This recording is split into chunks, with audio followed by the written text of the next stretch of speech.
Meus queridos, eu saúdo a igreja do Senhor, na paz do Senhor. Quem está feliz com Jesus essa tarde, diga glória a Deus.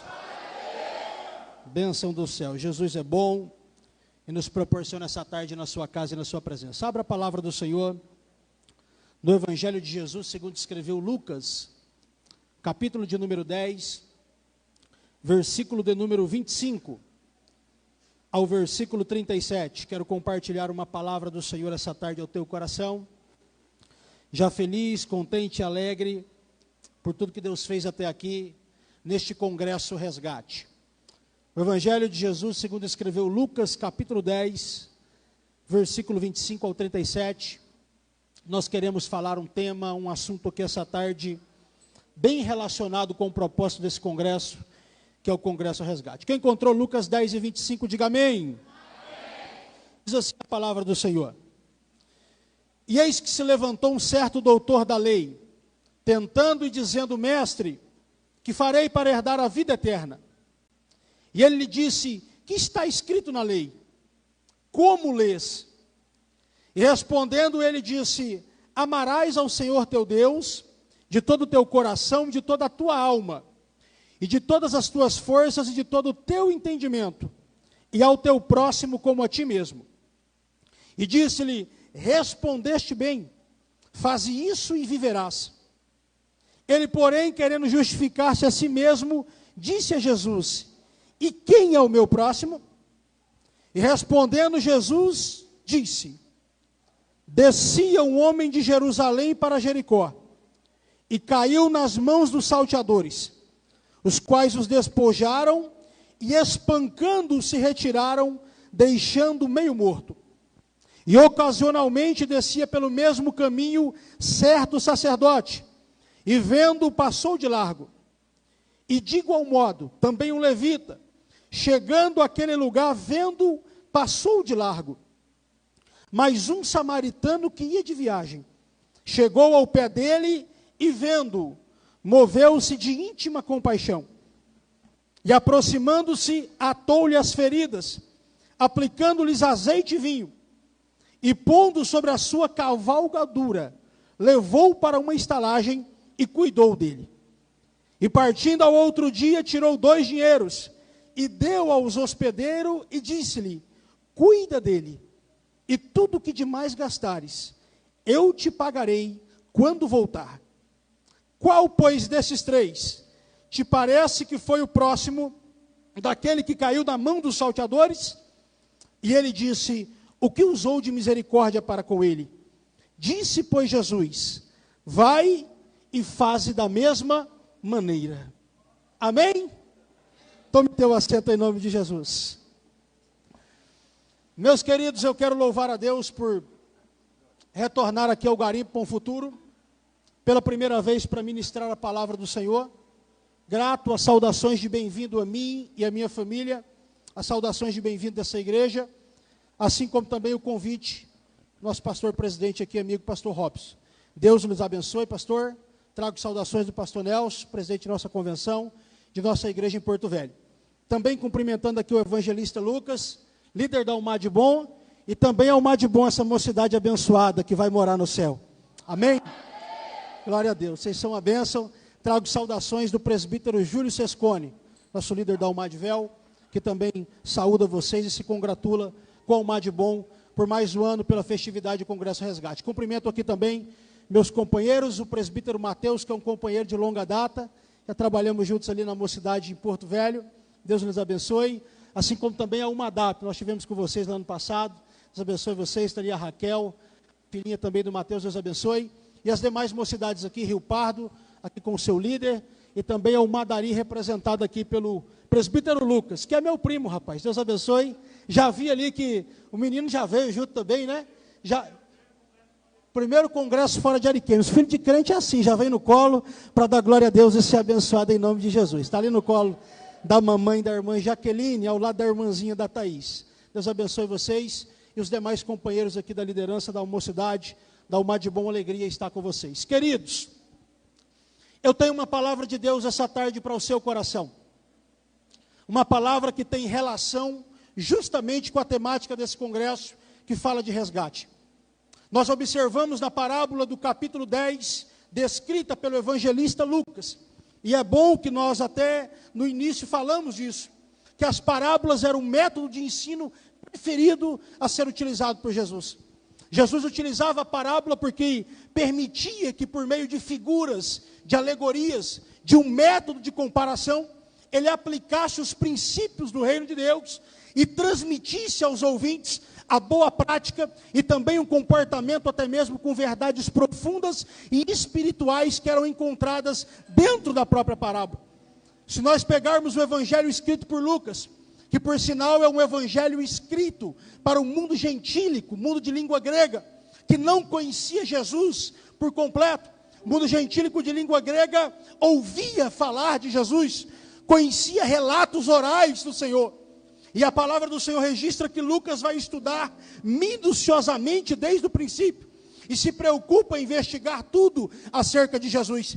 E uma das coisas que Lucas descobre é, Jesus ensinava pelo método das parábolas. Se nós pegarmos o evangelho escrito por Lucas, nós vamos encontrar pelo menos 32 parábolas contadas pelo Senhor Jesus. Nós temos inclusive algumas delas que são parábolas exclusivas do evangelho escrito por Lucas, como aquela registrada lá no capítulo 15, a do filho pródigo, ou também a da dracma perdida, ou a de Lucas capítulo 16, em que tem a parábola lá do mendigo Lázaro e do rico, Lázaro no seio de Abraão, o rico no lugar de tormento. Todas essas parábolas tinham um objetivo. Lucas estava apresentando ao mundo gentílico de língua grega um homem perfeito, salvador divino e humano, que veio buscar e salvar o que se havia perdido, mas também um homem dotado de sabedoria, porque ele era a própria sabedoria provinda de Deus. Nessa tarde também nós lemos juntos, e nós percebemos que o início da parábola do bom samaritano, ela se inicia num diálogo entre Jesus e um mestre da lei. E nós percebemos no versículo 25, que o mestre da lei, quando vai conversar com Jesus e interrogá-lo, ele não se preocupa só em perguntar de Jesus acerca das coisas do reino de Deus. Ele na verdade quer interrogar, ele quer instigar, ele quer saber o tamanho da profundidade e da sabedoria daquele que se dizia filho de Deus. E ele diz, bom mestre, o que farei para herdar a vida eterna? Aí perceba que Jesus, inteligente, sábio, ele devolve com uma pergunta retórica. No versículo 26, ele diz, o que está escrito na lei? Como é que você lê? O doutor da lei olha para Jesus e responde, amarás o Senhor teu Deus de todo o teu coração, com toda a tua alma, de todo o teu entendimento, e também amarás o teu próximo como a ti mesmo. Jesus ouve a resposta do doutor da lei, e ele vai dizer para aquele homem, respondestes bem, faze isso e viverás. Só que o doutor da lei, perceba, ele não quer obter conhecimento e sabedoria, ele quer colocar Jesus numa saia justa, ele quer interrogar Jesus e deixar Jesus em dificuldade. Aí o versículo 29, ele vira para Jesus e pergunta, quem é o meu próximo? E Jesus diz, então eu vou começar a responder para você quem é o meu próximo. E começa a contar a parábola do bom samaritano. E aí você me pergunta, irmão Jerry, por que você escolhe dessas parábolas, das 32 que tem no Evangelho de Lucas, a parábola do bom samaritano? É porque essa parábola tem elementos que vão se completar e que vão demonstrar aqui essa tarde que nós estamos no lugar certo. Uma mocidade dizendo que quer resgatar os que estão perdidos. Uma mocidade dizendo que não basta ser só lavada e remida, mas ela também quer encontrar o noivo, e ela já entende que esse encontro está próximo. Se alguém já entende essa palavra, eu te convido a dar glórias a Jesus nessa tarde. Aleluia. Jesus começa a contar a parábola, e o primeiro dos elementos que são próximos ao Congresso Resgate é versículo 30, Jesus diz assim na parábola, descia um homem de Jerusalém para Jericó. Olhe para cá. Na topografia de Israel, Jerusalém está numa cordilheira. Então a única possibilidade que se consegue chegar em Jerusalém, literalmente, é subir para Jerusalém. Ela é uma cidade do topo de uma cordilheira, semelhante ao que nós temos, por exemplo, em La Paz, na Cordilheira dos Andes, que fica a 3.600 metros de altura. Jerusalém está no topo. E o versículo de número 30 diz que esse homem não sobe, ele desce para Jericó. Tem um outro problema envolvido aqui. Jericó é uma cidade que está 1.000 metros abaixo de Jerusalém. São aproximadamente, Mateus, uns 27 quilômetros. E os historiadores narram que o trajeto de Jerusalém para Jericó, descer 1.000 metros, era um trajeto íngreme, rochoso, com curvas. Jesus está dizendo na parábola do bom samaritano, que tem um homem que vai descer para uma cidade, e ele vai pegar um caminho difícil, um caminho rochoso, um caminho com pedras, um caminho com dificuldades. O segundo elemento desse texto que nós percebemos, e que é preciso aplicar aqui essa tarde, é que descer para Jericó também tinha uma implicação espiritual. E eu explico. A palavra do Senhor registra em Josué, no capítulo de número 6, que quando o povo de Israel entrou na terra prometida pelo Senhor Deus, eles se depararam com uma cidade com 32 quilômetros de metros quadrados de extensão, com uma muralha de 9 metros de altura, 6 metros de espessura, e com a fama de ser protegida pelos deuses cananeus. A cidade, o nome dela era Jericó. E a Bíblia diz em Josué capítulo 6 que Deus dá uma estratégia para Josué. Josué pega o povo de Israel e eles vão rodear ali aquela cidade por 6 dias. Não falam uma palavra sequer.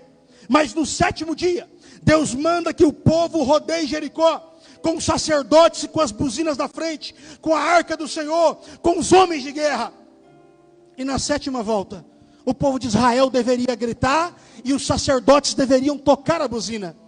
Diz a palavra do Senhor em Josué, capítulo 6, versículo 23, que quando na 7ª volta, os sacerdotes tocaram as buzinas e o povo gritou, as muralhas de Jericó vieram ao chão.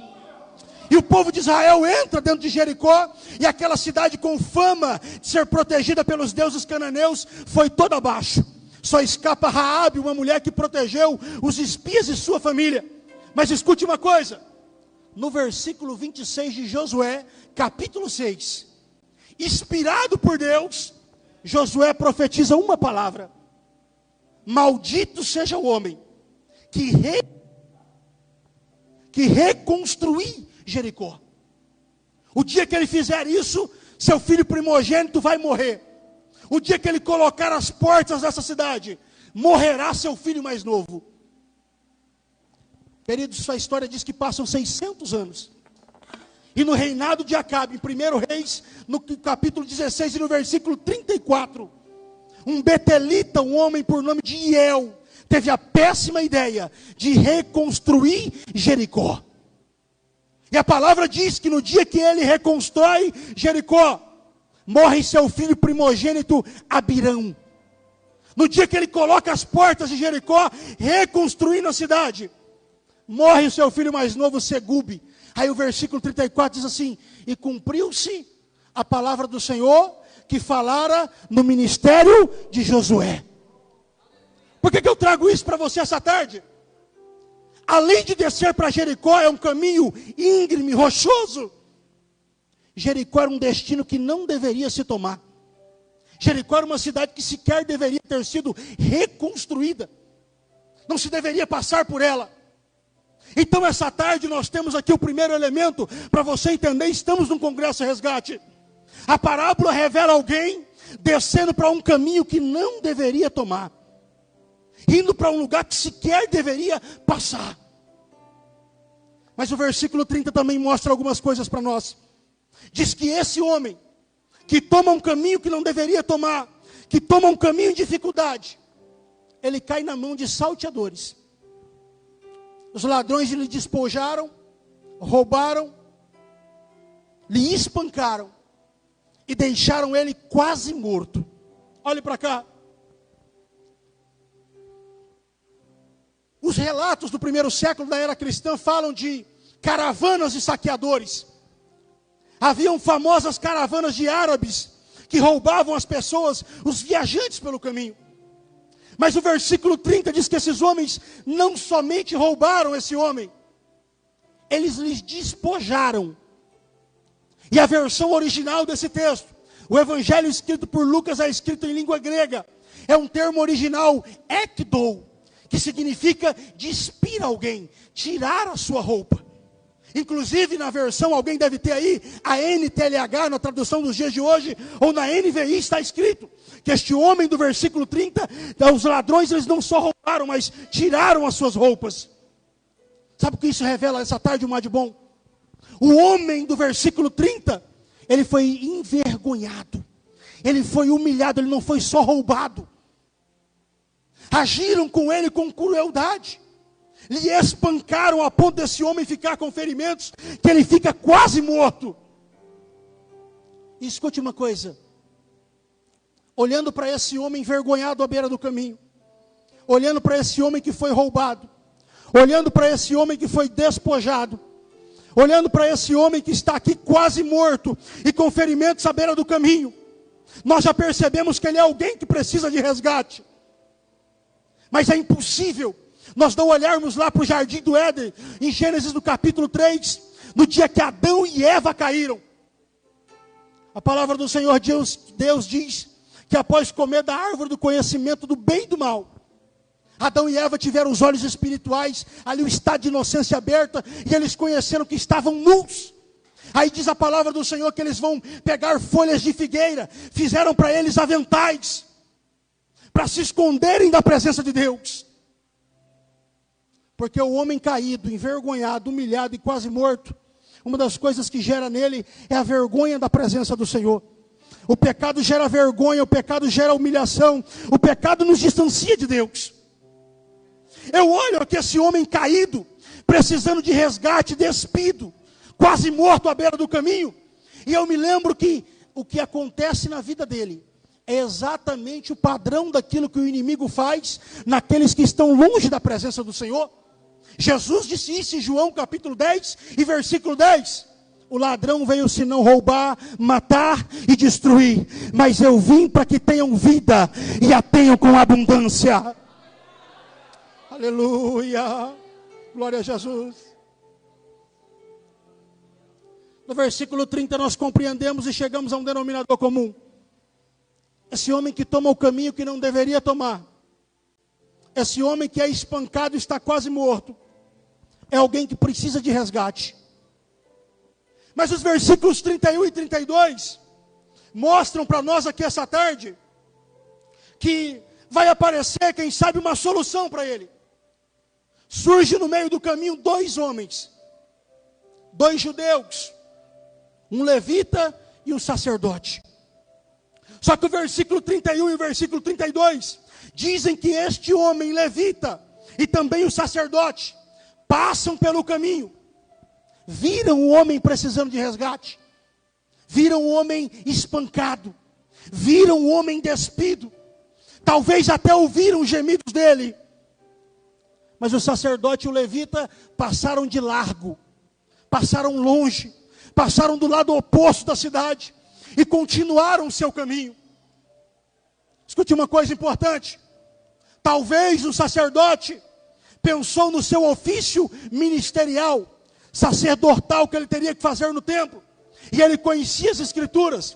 Lá em Levítico capítulo 21, a Bíblia diz que quem tocasse no homem morto ficava impuro por 7 dias. E o sacerdote talvez tenha pensado isso.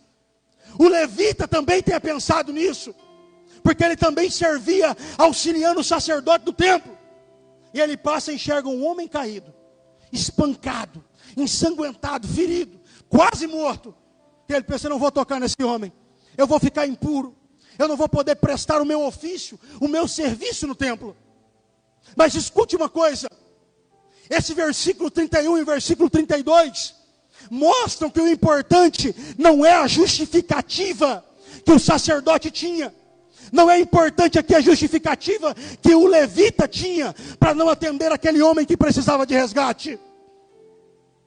O versículo está apontando para dois homens de confissão de fé, para dois homens de santidade professada, para dois homens descendentes de Abraão, Isaque e Jacó, para 2 homens da mesma nação, do homem que está morrendo e que poderiam fornecer auxílio e não fornecem.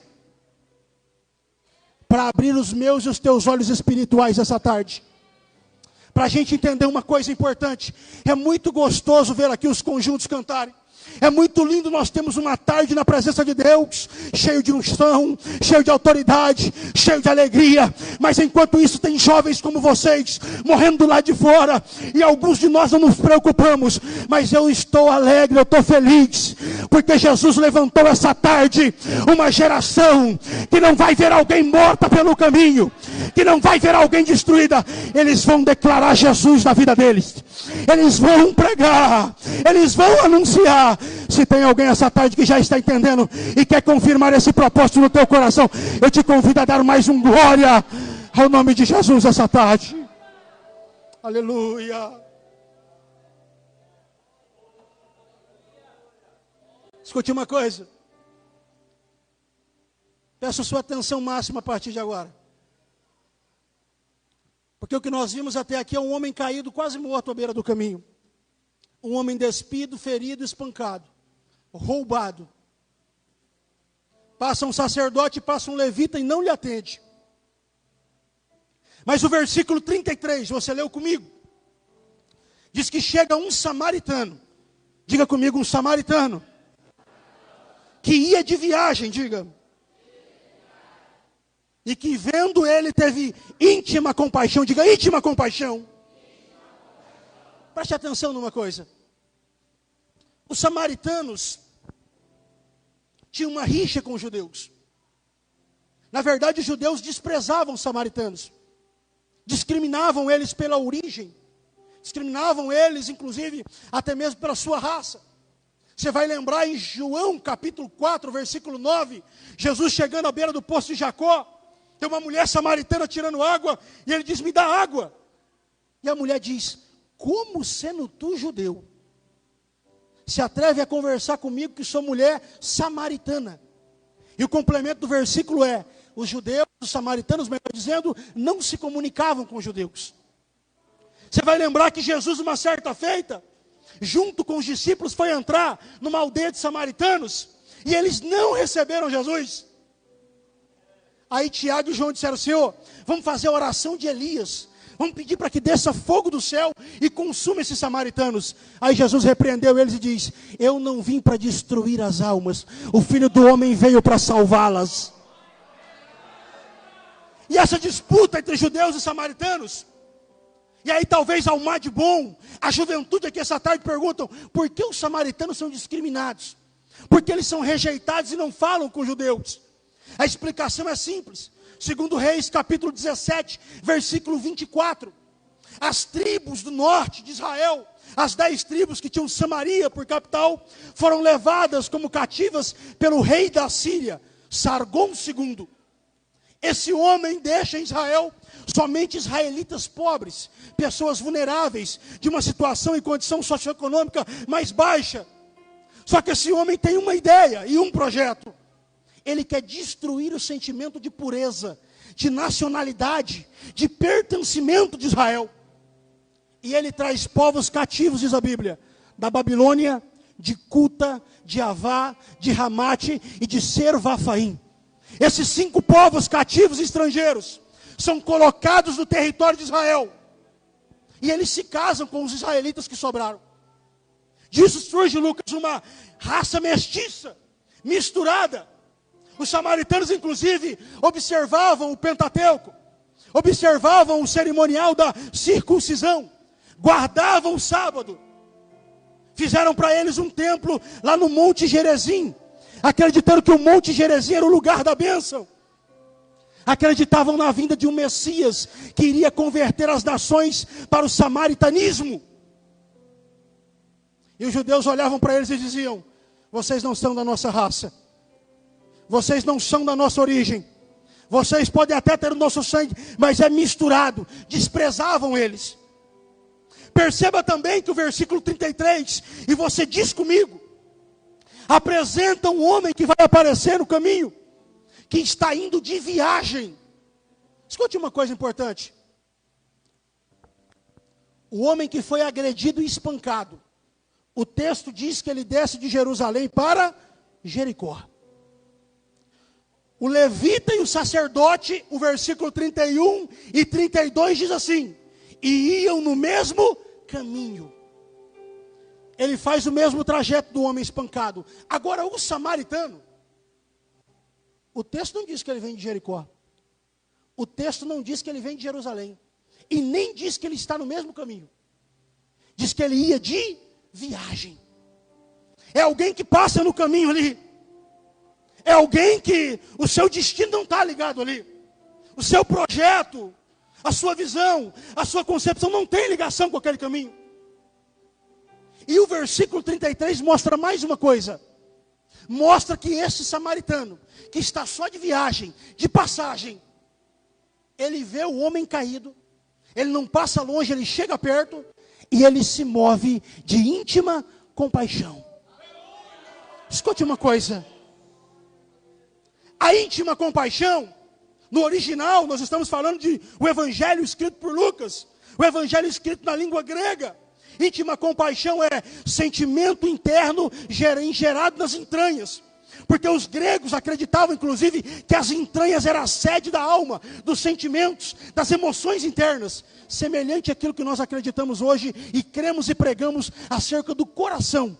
Porque Provérbios registra que sobre tudo que se deve guardar, guarda o teu coração, porque dele procede as saídas da vida. Mas escute uma coisa. O texto diz que este homem de viagem se move de íntima compaixão. Ele começa a sofrer internamente por aquele que está espancado, caído e quase morto no caminho.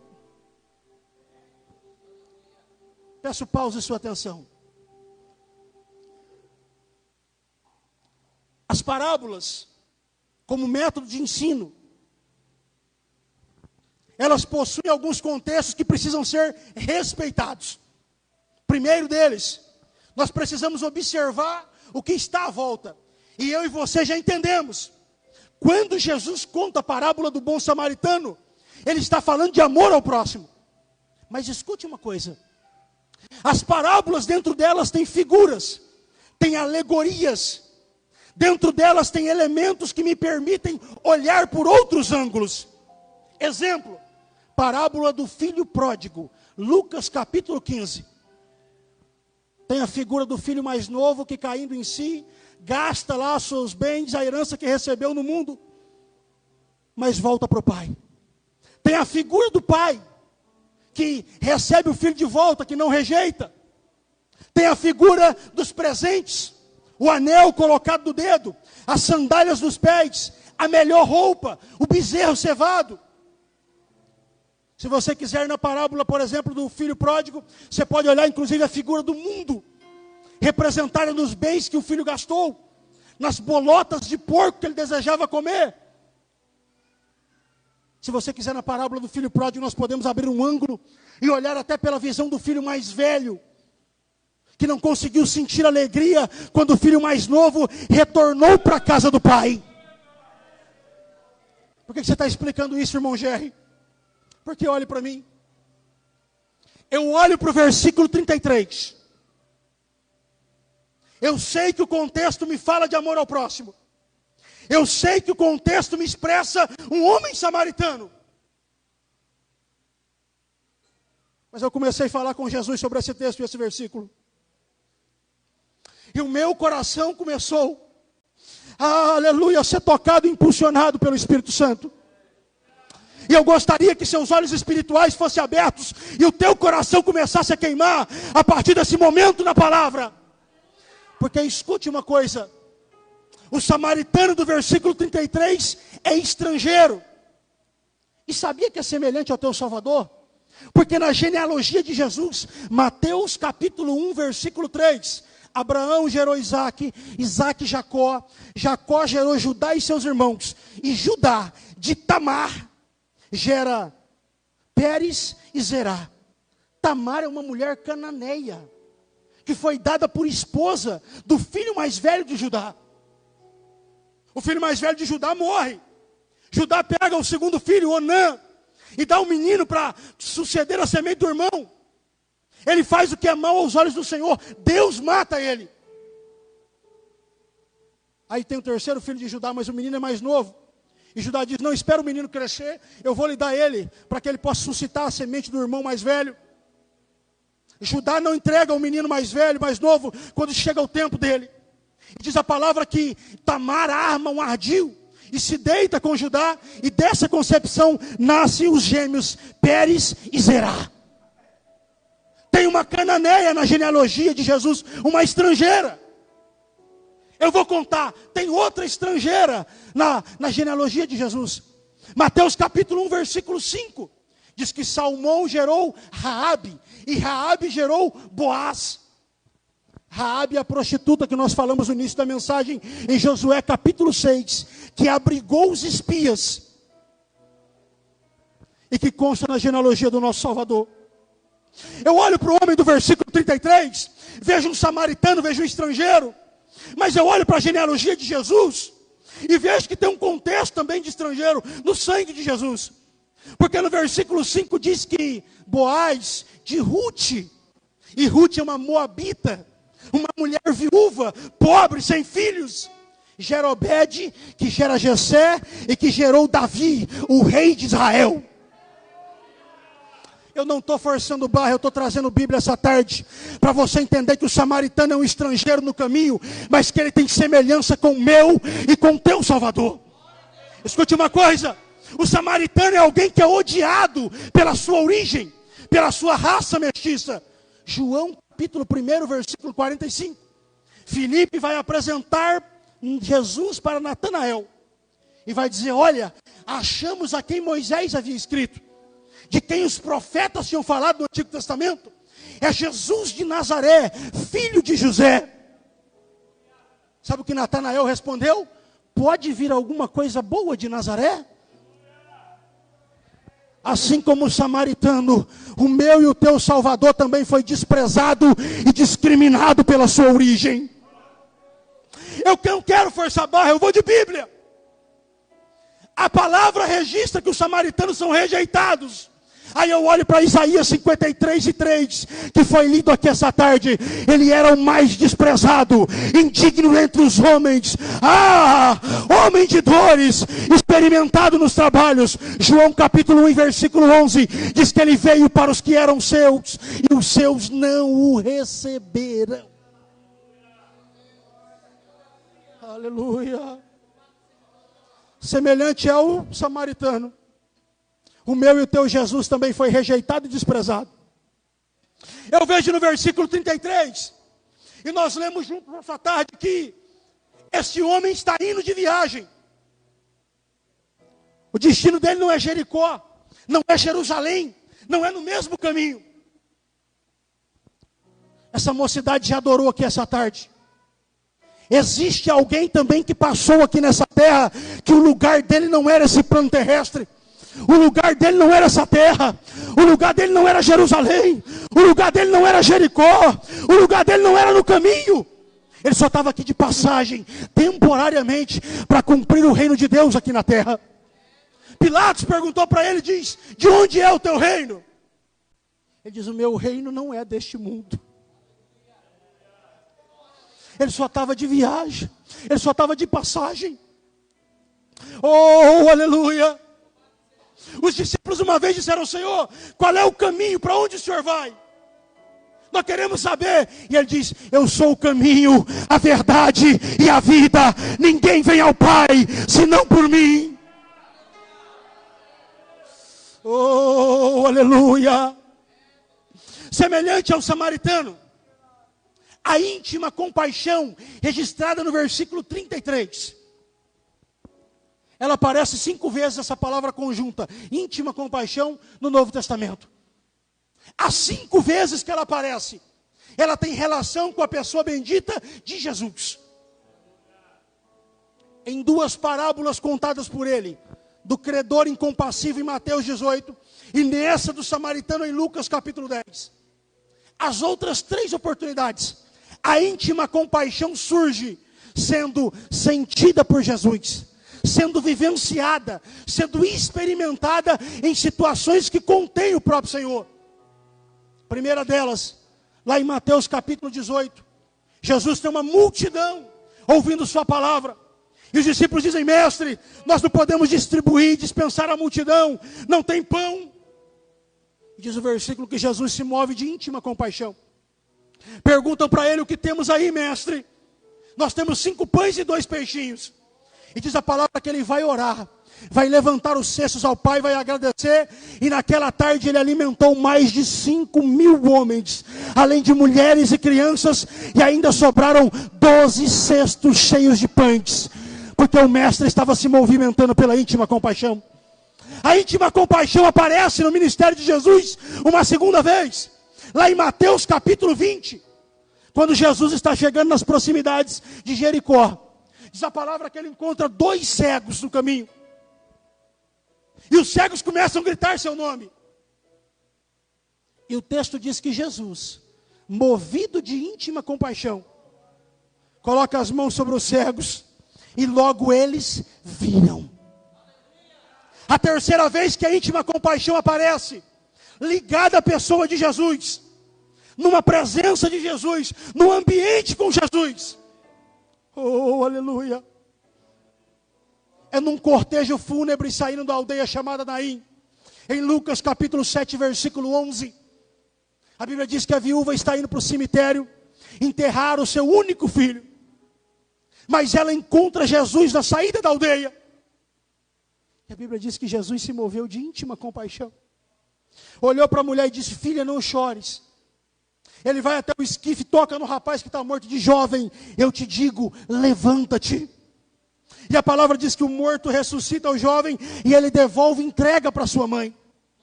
Perceba que por 5 vezes aparece a íntima compaixão em todas elas. Ou ela foi falada, foi professada, ou foi sentida por Jesus.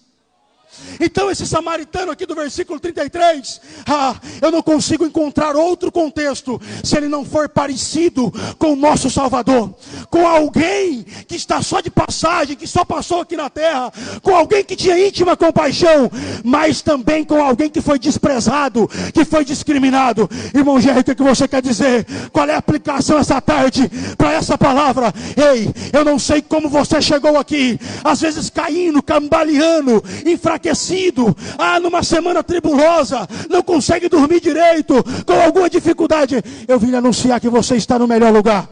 O resgatador está aqui essa tarde. O resgatador que tem íntima compaixão. O resgatador que vela pela tua alma e pela tua vida. Quem sente a presença dele, eu te convido a dar mais um glórias a Jesus. Oh, aleluia. Escute uma coisa. O versículo 34, Lucas, começa a nos revelar coisas importantes para o resgate. Primeiro, o resgatador, que nós colocamos essa tarde com figura do Salvador. Quando ele viu o homem caído, o versículo 34 diz que ele imediatamente se aproximou e atou as suas feridas. Que ferida aberta, irmão. Sai o sangue, a pessoa começa a perder sangue, vai ficando anêmico. Pode entrar em bactérias, micro-organismos, pode gerar alguma infecção. E Jesus sabia disso. O samaritano também sabia disso. Tanto que no versículo 34, eu não sei, mas ele não tem ali, ele não é médico, mas ele pega o que tem, pode ser uma atadura, pode ser um pedaço da sua roupa, um pedaço de tecido que ele tinha, mas ele vai atar as feridas. Aleluia. O salmista no Salmo 147, versículo 3, diz que o Senhor cura o quebrantado de coração, e Ele ata as suas feridas. Aleluia. Sarar feridas e atar feridas é propósito específico do Salvador. O mundo oferece algumas alegrias corriqueiras, temporárias e passageiras, mas atar ferida, estancar sangue e cuidar de quem está com o coração ferido, só o Senhor pode fazer. O versículo seguinte diz também, é o 34 ainda, diz que o resgatador aplicou azeite e vinho. o vinho para servir como uma lavagem, uma limpeza, fazer asepsia nas feridas daquele homem que estava quase morto. O azeite, que era utilizado para, muitas vezes até para funções aromáticas, outras até para os alimentos, para acender lamparina na palavra. Mas aqui diz que este resgatador aplica nas feridas daquele homem que está sendo resgatado azeite. Para quê, irmão Jerry? Para cicatrizar feridas. Eu creio que essa tarde ele está aqui já atando feridas. Eu creio que ele está aqui essa tarde fazendo limpeza. Eu creio que ele está aqui essa tarde já cicatrizando a ferida que muito tempo ficou aberta. Eu creio que essa tarde ele está disponível e acessível para oferecer um resgate e dizer: vou cuidar de você, vou tratar da tua ferida, ela não vai ficar mais aberta, ela não vai ficar mais exposta. Chegou a hora do teu resgate, chegou a hora do teu tratamento. Oh, aleluia, oh, glória a Jesus. O versículo 34 completa dizendo o seguinte: que o resgatador vai atar feridas, aplica azeite e vinho, e o que mais ele faz, irmão Jerry? Coloca sobre a sua cavalgadura, coloca sobre o seu cavalo. Ele vai levar o ferido para uma estalagem, para uma hospedaria. E aí eu gostaria que você lembrasse do profeta dizendo que ele levou sobre si as nossas enfermidades. Ele pega o homem ferido e diz: você não vai ficar caído, nem debilitado no meio do caminho. Eu vou te colocar sobre uma cavalgadura. Eu vou te levar para uma estalagem, para uma hospedaria, para você ser hidratado, para você descansar, para você ter o corpo regenerado, recuperado. Lembra Jesus dizendo em Mateus 11:28? Vinde a mim os que estão cansados e oprimidos, que eu vos aliviarei. Tomai sobre vós o meu jugo, e aprendei de mim, que sou manso e humilde de coração, e encontrarei descanso para a vossa alma. Essa tarde ele está dizendo: vem para a minha hospedaria, que tem descanso. Vem para a minha estalagem, oh aleluia, que tem bálsamo. Vem para o meu leito, ele está falando essa tarde, que tem refrigério para a tua vida. No versículo 34, ele coloca sobre a cavalgadura, ele leva para a hospedaria para descansar, para cuidar, e diz que ele também cuida, porque o resgatador que resgatou essa mocidade aqui, ele não faz um resgate aleatório e larga pelo caminho. Ele leva para a hospedaria para fazer um cuidado por completo. Quando ele estava para subir aos céus, Mateus capítulo 28, versículo 20, os discípulos começaram a sentir até uma orfandade, iam ficar sem o Senhor. Ele diz: fiquem tranquilos, eu vou estar com vocês todos os dias, até a consumação dos séculos. Eu não sei se você já está entendendo essa tarde, mas eu quero te convidar a levantar a tua mão direita para o alto, segurar ela por um minutinho só. Oh, eu estou alegre porque desde que nós chegamos aqui ao ambiente de glória, ao ambiente de poder, ao ambiente de manifestação, e eu sei que há alguém aqui que já foi resgatado, alguém que teve ferida limpa, alguém que ele aplicou azeite, alguém que ele aplicou vinho, alguém que ele colocou na sua cavalgadura, alguém que ele já levou para a sua hospedaria, alguém que já descansou nele e que essa tarde está livre para adorar.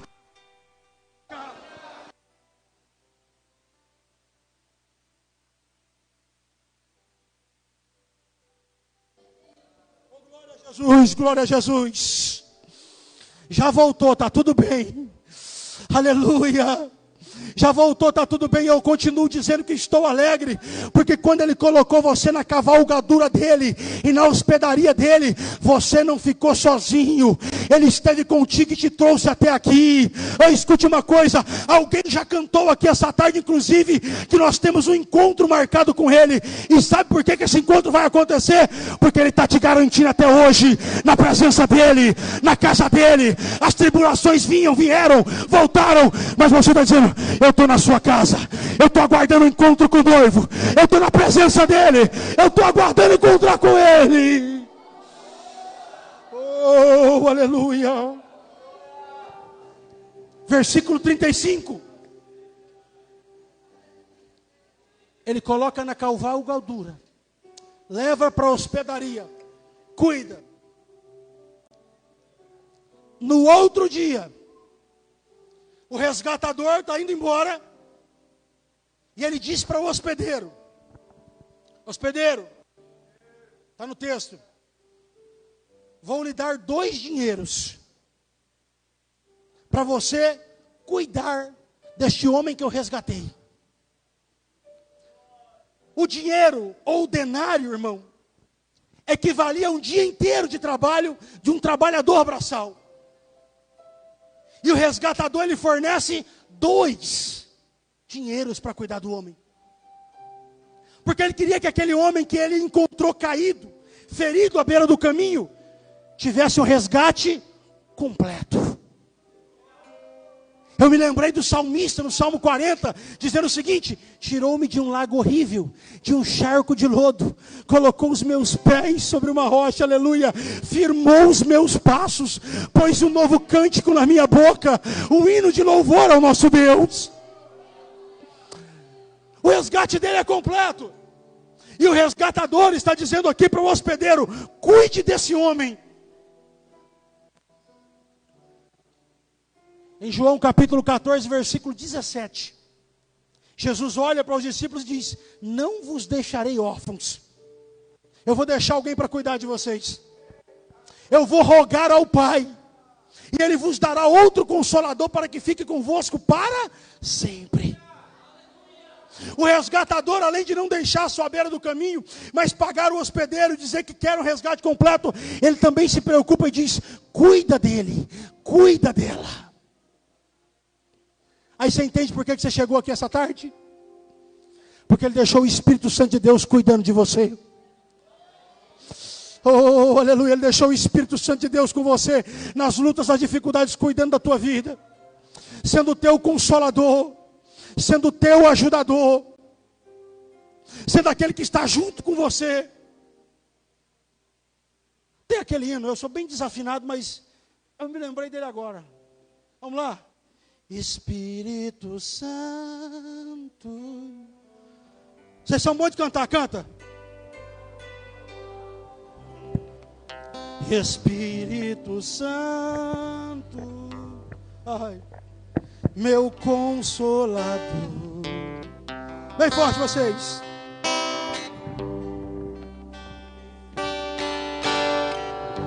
Ah, vocês sabem.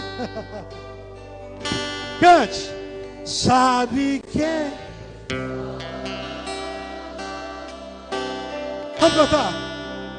E mesmo assim se importa comigo.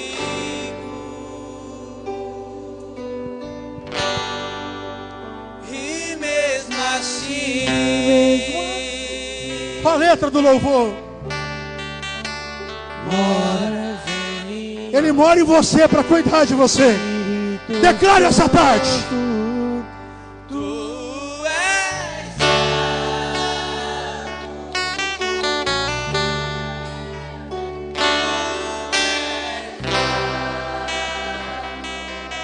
Ele é santo e cuida de você.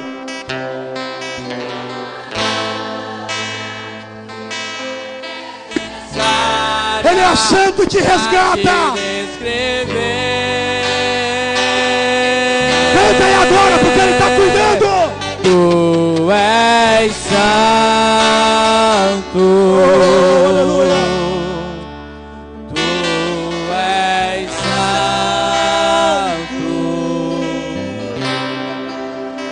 Que outro palavras pra te descrever, Espírito Santo. Vamos declarar que Ele é amigo, vamos. Vamos declarar bem forte que Ele é amigo. Amigo, abrigo, Ele é consolo. renovo, consolo, Espírito Santo de Deus, que fala comigo e ora por mim com gemidos inexprimíveis. A todo momento vem mim, que sou dependente de Deus. Aleluia! Perceberam que Ele cuida? Perceberam que você começou a cantar, Ele começou a bradar aí dentro? Perceberam que você começou a falar com Ele, chamar de amigo, e Ele começou a tocar dizendo: tô cuidando mesmo, viu? Se preocupa não, ficou um probleminha lá em casa, mas quando você chegar vai estar resolvido. Se preocupa não, a semana está começando, mas Ele vai garantir porta aberta, porque o resgatador deixou Ele para cuidar de você. Para concluir, o versículo 35 revela que o resgatador, além de pagar, além de deixar alguém cuidando, de ordenar para o hospedeiro: cuide dele, não deixe ele debilitado, estou te pagando. Ele diz o seguinte: e se você gastar mais alguma coisa com ele, quando eu voltar, eu vou pagar. Perceba que a conotação da parábola no versículo 35 é: o resgatador garante que vai voltar, garante que se gastar alguma coisa ele vai pagar. Aí, meus amigos líderes, eu olho para Apocalipse capítulo 1 e vejo João se encontrando com Jesus, e Jesus dizendo: eu sou o alfa e o ômega, o princípio e o fim, aquele que era, que é e que há de vir, o Todo-Poderoso. Perceba que o resgatador tem semelhança com Jesus. Ele diz que vai voltar. Jesus para os discípulos diz para eles, João 14, alguém já até falou hoje aqui: não se turbe o vosso coração, credes em Deus, credes também em mim. Na casa do meu pai há muitas moradas. Se não fosse assim, eu vou teria dito: pois vou vos preparar lugar. E se eu for e vos preparar lugar, virei, eu vou voltar, eu virei outra vez e vos levarei para mim mesmo, para que onde eu estiver, estejais vós também. O resgatador diz: cuida, se gastar alguma coisa, quando eu voltar, eu estou dando certeza, eu vou voltar e vou pagar. Aquele que te resgatou, Paulo tinha tanta certeza que ele ia voltar, que Paulo escreveu para os Tessalonicenses dizendo assim: o mesmo Senhor descerá do céu com alarido, com voz de arcanjo, vai ser uma festa, vai ser com trombeta de Deus. Os que morreram em Cristo vão ressuscitar primeiro, depois nós, os que ficarmos vivos, seremos arrebatados juntamente com eles, a encontrar o Senhor nas nuvens, e estaremos para sempre com o Senhor. O resgatador diz para o hospedeiro: cuide porque eu vou voltar. Em Apocalipse 22 e 12, e Jesus, que resgatou essa mocidade, ele disse: eis que cedo venho, e o meu galardão está comigo, para dar a cada um segundo as suas obras. Eu não sei se você está conseguindo compreender, já na conclusão dessa palavra essa tarde, mas ele, além de cuidar, de sarar as feridas, de aplicar azeite, de colocar vinho, de levar para uma hospedaria para dar descanso, ele prometeu que vai voltar. O resgatador prometeu que vai voltar. Ah, irmão Jerry, mas ele disse que se gastar alguma coisa, vai ter que pagar. Ele disse que se gastar alguma coisa, ele vai ter que pagar. Escute uma coisa importante: o que ficou para ele pagar aí? Ah, ficou algumas lágrimas, algumas dores. Apocalipse 21 e 4 diz a palavra: e Deus limpará dos olhos toda lágrima. Irmão Jerry, no meio desse caminho, na hospedaria, teve alguma morte, teve luto, não tem problema. A Bíblia diz em Apocalipse 21 e 4 que lá também não haverá mais morte. Quando ele voltar, voltar. Eu não sei se você entende. O que ficou na hospedaria? Ficaram dores, ficaram lutas. Um diagnóstico médico negativo.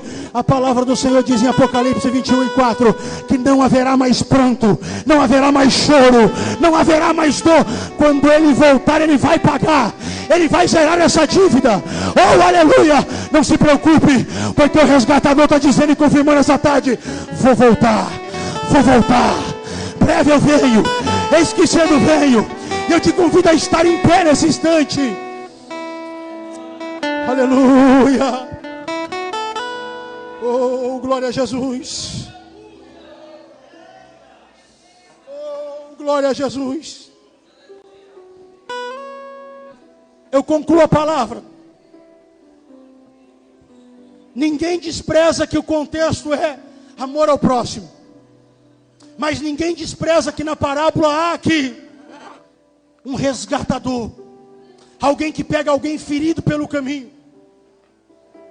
Alguém que estava quase morto.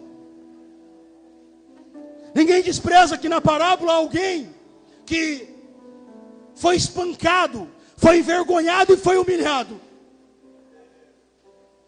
E para concluir essa palavra, eu quero fazer uma oração com você. E eu quero pedir para a juventude aqui que já foi resgatada. O maior gesto de amor ao próximo é oferecer Jesus para essa pessoa. E eu queria pedir para vocês agora, nesse instante, nesses minutos finais, vamos buscar alguém que está caído pelo caminho. Vamos buscar alguém que precisa de resgate. E eu convido você que ouviu essa palavra e quer ser resgatado essa tarde por Jesus. Eu quero orar com você. Eu te convido, venha para o Senhor Jesus. Você que já esteve aqui, saiu por algum motivo, ficou à margem do caminho. Essa tarde Ele está dizendo: quero atar tuas feridas. Chegou a tarde de eu aplicar azeite, de aplicar vinho, de te colocar de novo na minha hospedaria. Venha para Jesus. Se você conhece alguém que você trouxe aqui para visitar e que precisa desse resgatador, eu te convido, sai do seu banco, vai lá e oferece a tua mão amiga, oferece o teu ombro amigo, oferece a tua amizade e diz para essa pessoa: eu quero oferecer essa tarde Jesus como teu resgatador para a tua alma e para a tua vida. Venha para Jesus. Eu convido e insisto nesse minuto, alguém que me ouve em nome de Jesus. Chegou a tarde de você descansar no Senhor. Chegou a tarde de sarar as tuas feridas. Chegou a tarde dele devolver para você dignidade, colocar teu nome no livro da vida. Te espancaram, te deixaram no meio do caminho, mas Ele está dizendo: eu tenho vida para você e tenho vida com abundância. Onde está você? Eu gostaria muito de orar essa tarde com alguém que quer entregar a sua vida para esse resgatador. Hoje eu fui te procurar. Isso. Naquele Ele está dizendo: eu estou indo, batendo na sua porta. Onde você me Saia do seu banco. chamava de pai. Jovem de Deus, seja evangelista. Te esperei. Seja missionário com nesse tudo instante. que me pediu. Seja um atalaia. Mas você não foi. Oferece tuas mãos. Onde é que você Oferece o teu abraço. E diga para essa pessoa: você é especial. A sua voz. Ele está dizendo: venha. Você está na margem do caminho, mas chegou a tarde do teu resgate. Com as suas coisas e se esqueceu de mim. Mas se precisar de um ombro para chorar, ainda vou estar naquele lugar onde você buscava. Eu ia te encontrar, meu filho, meu filho. Seja profeta ou de bom. Lugar, eu quero te encontrar. Ele quer sarar a tua ferida. Tuas feridas e te perdoar. Ele quer te resgatar. Naquela cruz, venha para Jesus. Morri em seu eu te aguardo lugar. porque você é precioso. Eu te aguardo porque tem lugar na hospedaria. Eu te aguardo porque eu tenho certeza que vai voltar para te buscar. Jesus está resgatando a margem do caminho. Oh, aleluia. Hoje eu fui te procurar naquele lugar. Cante, adore. Onde você me chamava de pai. Eu te aguardo a lugar. Te esperei como que me pediu, mas você não foi. Aonde é que você está? Busca mais alguém. Traz mais alguém. Já não ouço mais a tua voz. Você não tem mais tempo para vir aqui. Está tão ocupado com as suas coisas e se esqueceu de mim. Mas se precisar de um ombro pra chorar, ainda vou estar naquele lugar onde você buscava, eu ia te encontrar, meu filho, no santo lugar. Eu quero te encontrar, sarar suas feridas e te perdoar. Lá naquela cruz, morri em teu lugar. Filho, nada irá me impedir de te amar.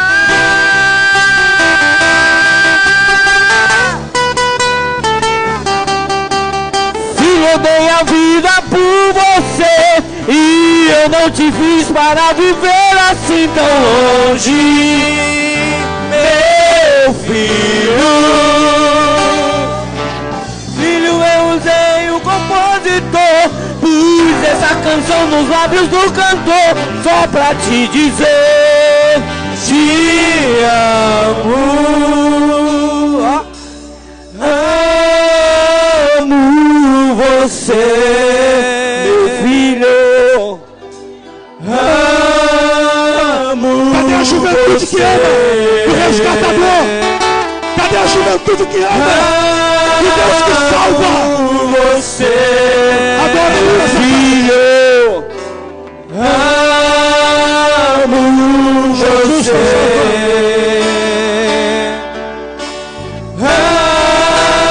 Amo você. Ele te ama, ele te ama. Eu estou aguardando você.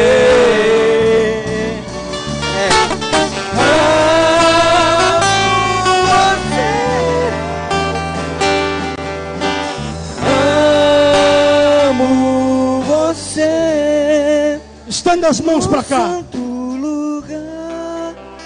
Eu quero te encontrar. Há vidas preciosas aqui essa tarde.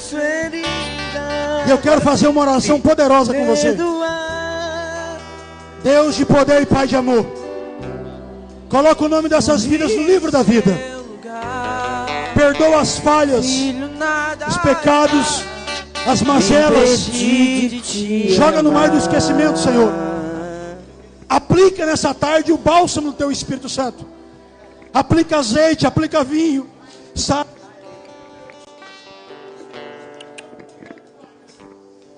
Meu Deus, que em algum momento estiveram abertas. Chegou mais alguém aqui, que coisa linda. As feridas, Pai, que tiram a paz, que tiram o sono, que impedem essa jovem vida de dormir em paz. Mas em nome de Jesus, é o Congresso Resgate, e nós ministramos o resgate dessas vidas. Lava elas com Teu sangue, Senhor. O Senhor comprou com alto preço. Meu Deus, estabelece a aliança daqueles que reconciliam. Transforma o caráter, a vida, o coração. E dá visões espirituais.